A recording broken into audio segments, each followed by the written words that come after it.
WhatsApp kuri 0782424240 07822404240 07822404240 cyangwa akatwandikira ku mbuga nkoranyambaga izo arizo zose.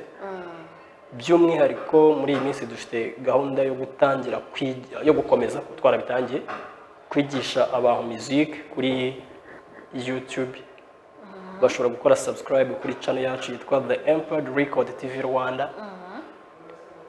Ducishaho amasomo ari bururimi rw'ikinyarwanda, icyongereza n'igifaransa kugira ngo bifashe n'abantu kuba international.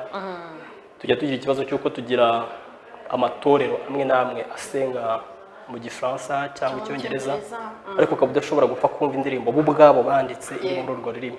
Kereza kure nubwo bidatwara igihe gito, ariko mu gihe kiri imbere tuzabe dufite abantu benshi muri sosiyete nyarwanda bashobora gukora music ku rwego mpuzamahanga batojwe cyangwa banyuze mu biganza byacu. So bakora subscribe kuri iyo channel ya The Empowered Record TV Rwanda kugira ngo bajye babona ibyo bitandukanye.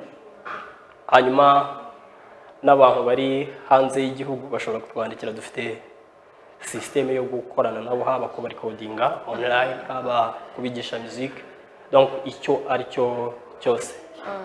Ku baririmbyi ba gospel music, baba aba choriste abo mu makorali cyangwa abanzi ku giti cyabo, dukomeza kubakangurira cyane kugerageza kubaho ubuzima burwana n'icyaha.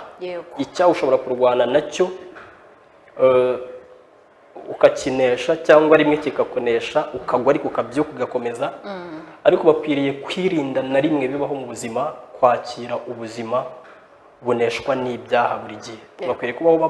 Bakwiriye kubaho barwana urwo rugamba kugeza batabarutse, kubera ko iteka iyo umuririmbyi ibyo aririmba bigeze kure ariko afite umwuka w'ibyaha kuri we, byanduza sosiyete ibyakiriye.